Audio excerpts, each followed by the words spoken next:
नमस्कार. साखर वाढण्याच्या भीतीने नाश्ता स्किप करता? थांबा. आज मी दाखवणार आहे असा टेस्टी आणि डायबिटीज फ्रेंडली नाश्ता. ना तांदूळ ना सोडा, तरीही कापसासारखी मऊ आंबोळी. ही बनते राळ्यापासून म्हणजेच फॉक्सटेल मिलेट, ज्यामुळे पोट जास्त वेळ भरलेलं राहतं आणि साखर कंट्रोल राहायला मदत होते. एकदा खाल तर रोज हाच खावासा वाटेल. चला तर मग रेसिपीला लगेचच सुरुवात करूया. इथे एका भांड्यात मी 2 कप राळा घेते. राळा हे खूपच जुनं आणि पौष्टिक धान्य आहे. यात भरपूर फायबर असतं, ज्यामुळे शरीरातली साखर अचानक वाढत नाही. तांदूळ खाल्ल्यावरती जी 20 मिनिटात शुगर वाढते ना, त्याला हे बेस्ट रिप्लेसमेंट आहे. पण राळा विकत घेताना एक गोष्ट नक्की लक्षात ठेवा. खाण्यासाठीचा राळा साल काढलेला घ्या, जो थोडा पिवळसर दिसतो.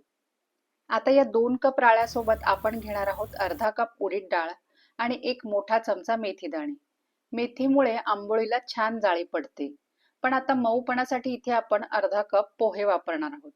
पोह्यांमुळे आंबोळी खूप सॉफ्ट तर होतेच, पण आंबवण्याची प्रक्रियाही चांगली होते.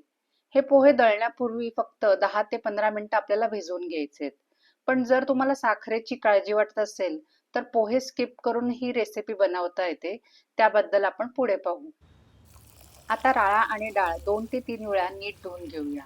धुतल्यानंतर आता यात आपण पुरेसं पाणी घालून किमान 7 ते 8 तास तरी आपल्याला भिजत ठेवायचंय.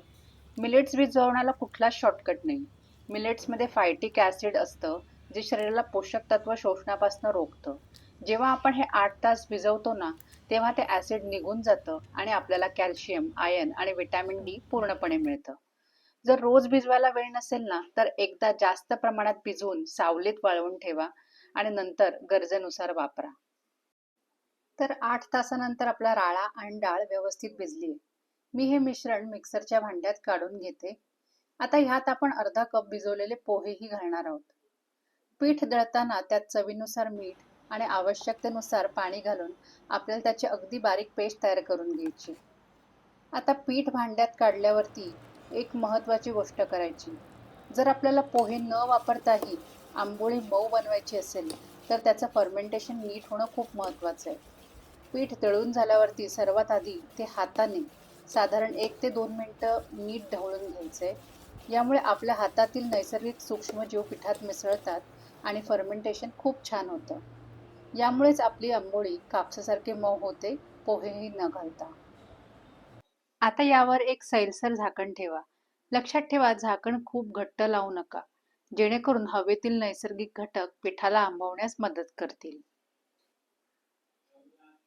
आता हे पीठ साधारण 8 ते 10 तासासाठी किंवा रात्रभर उबदार ठिकाणी ठेवून देऊ.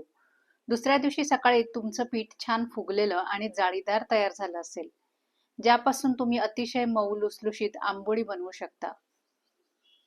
हे पीठ थायरॉइड किंवा पीसीओएस सारख्या समस्या असलेल्या लोकांसाठी व्हिटॅमिन बी 12चा उत्तम स्रोत आहे. आता मी तुम्हाला ह्या पिठापासून मऊ आंबोळी कशी बनवायची ते दाखवते.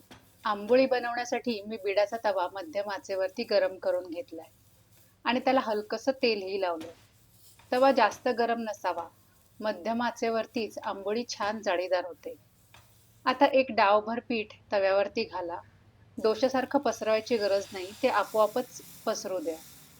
थोड्या वेळातच छोटे छोटे बुडबुडे दिसायला लागतील आणि छान जाळी तयार होईल. आता झाकण ठेवा आणि गॅस मंद करा. यामुळे आत स्टीम तयार होते आणि आंबोळी मऊ होते. साधारण 1 ते 2 मिनिटांनी वरचा भाग शिजलेला दिसेल. आता झाकण काढा. यावरती थोडे साजूक तूप सोडा. जर तुम्ही व्हीगन असाल तर कोणतेही लाकडी घाण्याचे तेल वापरू शकता.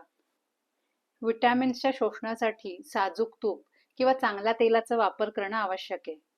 बिडाच्या भांड्यात स्वयंपाक केल्याने शरीरातील लोहाचं शोषण तर वाढतंच, पण त्याची चवही अधिक छान येते. आणि आता हलक्या हाताने आंबोळी उलटवा. उलटल्यावरती गॅस मध्यमच ठेवा आणि दुसऱ्या बाजूनेही हलकी सोनेरी रंग होईपर्यंत भाजून घेऊया. दोन्ही बाजूनी छान रोस्ट झाल्यावरती आपण ही आंबोळी तव्यावरनं काढून घेऊ. आता ह्याच पिठापासून एकदम कुरकुरीत आणि खमंग डोसे बनवून घेऊ. आता गॅस मध्यम आचेवरतीच ठेवा आणि तव्यावरती हलकंसं तेल लावून घ्या. एक डावभर पीठ तव्याच्या मध्यभागी घाला आणि हलक्या हाताने गोल गोल फिरवत पातळ पसरवा. डोसा जितका पातळ पसरवाल तितका तो कुरकुरीत होईल. आणि आता लगेचच तेल घालू नका, थोडा वेळ थांबा. वरचा भाग हलका सुकायला लागला की आता कडा आणि वरून थोडंसं तेल, तूप सोडा. आता गॅस मध्यम ते थोडा जास्तच ठेवा आणि डोसा हलवू नका. तो स्वतःहून खालून सोनेरी आणि कुरकुरीत होईल आणि जेव्हा कडा वर यायला लागतील तेव्हा रंग छान गोल्डन दिसेल. तेव्हा डोसा हलक्या हाताने फोल्ड करून काढून घ्या. हा डोसा उलटायची गरज नाही. एका बाजूनेच तो परफेक्टली क्रिस्पी होईल. प्रत्येक डोसा घालण्यापूर्वी तवा थोडासा थंड करून घ्या म्हणजे पुढचा डोसा तितकाच छान बनेल. असा एकदम पातळ, गोल्डन आणि कुरकुरीत डोसा तुम्ही चटणी किंवा सांबार सोबत सर्व्ह करा. या पिठापासून तुम्ही उत्तप्पा, मऊ इडली, मऊ सेट डोसे देखील बनवू शकता. हे पीठ फ्रीजमध्ये 3 ते 4 दिवस आरामात टिकतं आणि तुम्ही याचं नियोजन करून आठवड्यातील नाश्ता सोप्पा करू शकता. शेवटी एकच गोष्ट खरी आहे. जर तुमचं अन्न औषधासारखं योग्य असेल, तर तुम्हाला कधीच औषधांची गरज पडणार नाही. पण जर आहारच चुकीचा असेल, तर कोणतंही औषध काम करणार नाही.